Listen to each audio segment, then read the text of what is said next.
is your heart and soul abused? Or does your mind need a rest? Oh, darling, I wouldn't cry at my makeup flood. I don't know if I can. All right, here we are at the Outback Motor Speedway, the fifth running of the Rodney Franklin Memorial Race. It's an honor for us to run that, and can't thank Charity Noel enough for her sponsorship. I want to thank Donnie Franklin, who's a nephew of Rodney. He's sponsoring one of our non-qualifying races. So, again, we cannot thank our sponsors enough. But here's a man here that was wishing you wouldn't have made that bad move last week. But I don't think you made one wreck this week, did you? No, I didn't wreck once. I hit the wall up on 8, and it bobbled and came out and fell right back in. So I was pretty stoked about that.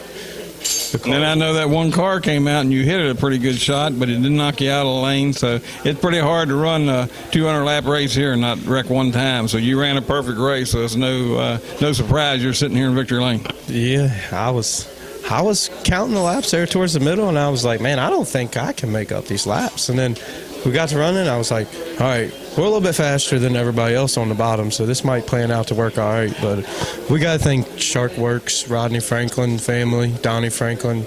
You guys for putting this on. If it wasn't for you guys, we wouldn't be doing this every Friday night. So that's the main thing, is just got to keep thanking the sponsors. Sponsors. No doubt about that, but I know you got a good piece this year, and you're leading the points right now. Of course, we still got plenty of racing to go, but I know that you've never led the points here. We've probably got more of a competitive season. Now, this is the fifth race, and you're a repeat winner, but not a back-to-back winner. Usually if somebody gets on a roll in here, they get 3-4 wins in a row, and before they drop off. Yep. Nobody here can get 2 in a row anymore. Pretty tough night. See Chase Hardy make his first A main. It's just showing you how competitive it's getting in here. Yeah, we've been working with him all week, and we worked down here Monday, and we were like, man, just work on these lanes. So he came down here Monday, and he worked on what lanes he needed to improve on, and it was a big improvement. I mean, shocked a lot of people. I told him, I was like, just keep cleaning your tires and keep keeping that thing good. And Kyle's got all of these cars on point. I mean, each week and week out. We might have to change something small, but we're not chasing them. So as long as we're not chasing them, we'll be all right. Yeah, no doubt about that. He's stepped up the package here. He's got a good car out here. You know, we kind of go through the chassis dominations here. We went from a McFarland years ago, a Shiflett before that. Then we went into Junior's cars, and now they're all good. But now the Hardys are rising up here a little bit with you and Kyle himself. Now he kind of had an off night, but with Chase and Greg, so running pretty good. Yeah. Kyle, I think he tries a little bit more on his car, trying just so we don't have to try stuff and keep us competitively fast every weekend and week out. But we'll get him worked up this week. He's got this non-qualifier coming up, so I think he'll be all right. We're just going to have to keep his head clear and keep him calmed down. Same with his brother. If we can keep them two calmed down, we could probably put all 3 of them in the A-main. But I don't think anymore it really matters what kind of car you're in. I mean, you can be in a stump car to a junior car to one of Greg's cars to one of Kyle's cars, and as long as you can get it to go around the track and be consistent, and if you're only dropping off a tenth of a lap on each lane, you're going to be pretty fast. If you can run a 1.6 and then a 1.7, then a 1.8 on 1, 2, and 3, if you can do that consistently, you're going to have a good car. And as long as the driver gets around the track at the end of the night, that's what it comes down to. Well, I think it comes down to so many years of building a chassis. There's not that much difference. So it's a matter of how you get your tires, how you get your weight.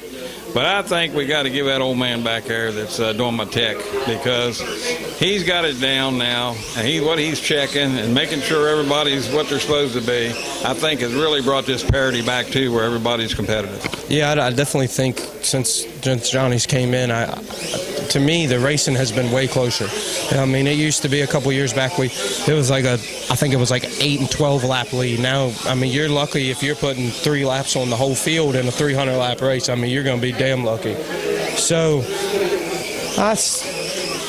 times have changed. Cars have gotten faster, but you're not going to take a car we used to run here 4 years ago and bring it down here and it's going to make A-main. I mean, if you do, that's a good car. But, I mean, 9 chances out of 10 it's not going to happen the way that this track is changing by week to week. by heat race to heat race, really. Well, anyhow, congratulations. Second win. You're not hurting your point chances at all. No, we're trying to keep a good lead going on. I ain't never done nothing like that. And I mean, we ran Strasburg last year and we won the modified points, but this right here, this is like the World of Outlaw in the Lucas Oil compared to like the Winchester Speedway. Well, we got a week off, and then we're going to hit the dream. So you're stroking being fast at a good time of the year to be fast. Oh, we're hoping. We ain't ever won none of the big ones. More or less made them. So it's just our goal just to make them and finish top 3 from here on out. All right, man. Well, congratulations. Thanks, Tim. I've been lonely, only when I stop to think about you. So I don't stop, I just keep on trying to keep my head above these blues. Yeah, we're down here in Rome. All right, here we are at the Outback Motor Speedway, running the Rodney Franklin Memorial Race. Here's our second place finisher, David Kaiser. Picked up his first win last week. Still running strong with a second. What do you think hurt you? Rex and starting on 6. And don't start that 6 stuff. A lot of people's one off 6, one off 8. So let's get back to the wrecks. How many wrecks do you think you had? About 4 or 5. Well, and I told Austin, I think he ran the whole race without one single wreck. So it's going to be pretty tough to beat somebody that has a night like that. Yeah, it is really hard because once you wreck, you lose almost a whole lap, and it's hard to catch up with a lap. But still, now, I mean, this is what you got to win. You've had, 2 seconds so far this year? So, yeah, so, boy, you're up there, boy. You're not going to win them all here. No, I know I ain't going to win them all, but I'm lucky to have Jimmy McFarland to give me a great car and have all top 3 so far this year. So, yep, so you got another win in you. I told him we're going to skip a week now, take a week off, come back for that dream. How'd you like to pick up a dream win? You actually was leading, I think, at the World last year. Yeah, but I would like to get a dream win or a 1,000 win. It would be pretty exciting, but it's going to be hard. Well, you got your best chance ever, so keep it grinding, boy. You're doing fine. Thank you. Thank you. You know the last train is gone. You know the last bird has flown. I wouldn't cry at my makeup flood. And I don't know if I can swim that good. No, I wouldn't cry at my makeup flood. All right, here we are back at the Outback Motor Speedway, the 5th annual Rodney Franklin Memorial Race. Again, we got to thank Charity Noel from Shark Works for sponsoring this event again. Donnie Franklin, Rodney's nephew, stepped in, helped off on the 3rd non-qualifier race that we're running tonight. So, again, we got to thank all these great sponsors. Without this, we can't put this on. But I think you had a rough night. You didn't run the best in your heat, didn't run the best in then you decided to change cars in the C, come all the way through the C into the B, ran 2nd in the B, ran 3rd in the A. So you might get hard charger. That's what you call doing it the hard way, isn't it? And we had a little trouble there. We didn't time very good. I think we were like 17th or 18th out of 31, and found what I thought was a little problem with the car, and it went better in the heat race, but not quite good enough. I just didn't have a lot of confidence in it. We got a little problem. My car owner, Junior Cooper, isn't here tonight. He's with his family doing something for the holidays. So I had to make an executive decision and decide to get his car out of the box and run it. And went to the rear of the C main, like you said, and lucky enough to survive that and made it to 2nd. They took 2. And had to go to the B, start in the back, start dead last in 8th, taking 2. I ran 2nd, just barely, and we were happy to run 3rd. In the feature, excuse me, tough crowd. We were gaining on them at the end, but just not quite enough. We got behind a little too much here at the end, at the beginning. But congratulations to Austin Nichols. He ran a really good race. best man won the race. He ran good from the start, and wasn't anybody catching him. I wouldn't have caught him till Tuesday. So, well, I told him he ran the race wreck-free, never made a wreck. Yep. So only time he did kind of pop out, it jumped right back in the lane. He kept going. So you know how this is here. And then, I mean, I said, what are we going to have this year? I mean, usually somebody has took off and clicked off 3 in a row, 4 in a row. Now, you can't even hardly get 2 in a row. I think you got 2 in a row, and that's been it.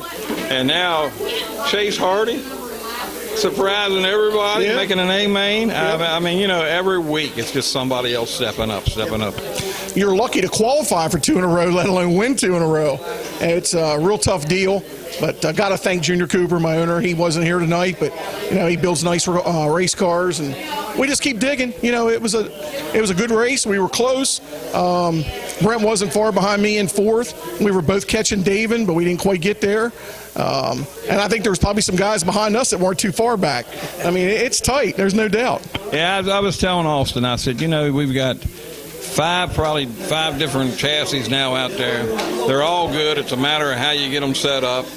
I think it's coming down. It's time to toot our horn about our tech man, because I honestly believe the way he has checked these cars and the way he's doing what he's doing up there, it's showing now. It might have took a while, but it's showing now the parity that we've got here.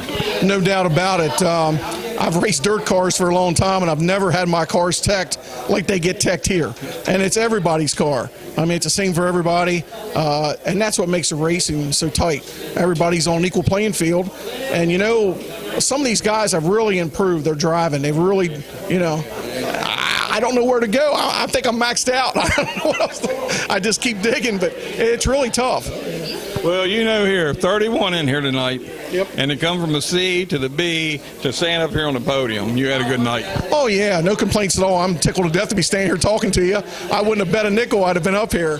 And, you know, for the ones of you out there that don't know, 31 cars here is like going to a dirt race with 93 cars. So, you know, you start 24 cars in most dirt races. Here you start 8. So to qualify, it's like a 93-car field. So anytime you can qualify in a 93-car field, you got to be pretty happy. I'll tell you what really makes me happy is 10 years, and we're still packing them in here every night. It's unbelievable, isn't it? I don't think I've ever seen any slot car tracks last more than 4 or 5. A couple. I don't remember any making it 10, and you're getting stronger all the time. It's just unreal. But hats off to Johnny O'Done, like you said, old URC sprint car driver. He knows the rules. He techs these cars really good. And we also want to thank Charity Noel and Sharpworks for sponsoring the race tonight. Now, she told me if Scott Merriman didn't win, she was going to paint his toenails and fingernails. Yeah. I told her to get the pink paint ready. He likes pink. But in all seriousness, you know, we've built a good thing here. Everybody's getting along, having fun. So you got to thank all these loyal racers that they keep coming back and keep struggling, and they're showing it now. They're starting to all get better. Oh, yeah. I mean, like you said, Chase Hardy did a heck of a job. He would have won his heat race tonight. He had a little bad luck there right at the end, but he rebounded well, kept his composure, come back and won the B main, and he ran well in the A main. So, I mean, it's a real art to this, and it tests your patience a little bit. All right, man. Well, congratulations. Thank you, Tim. When I stop to think about you, so I don't stop, I just keep on trying to keep my head above peaceful. Last train is gone, you know the last bird has flown.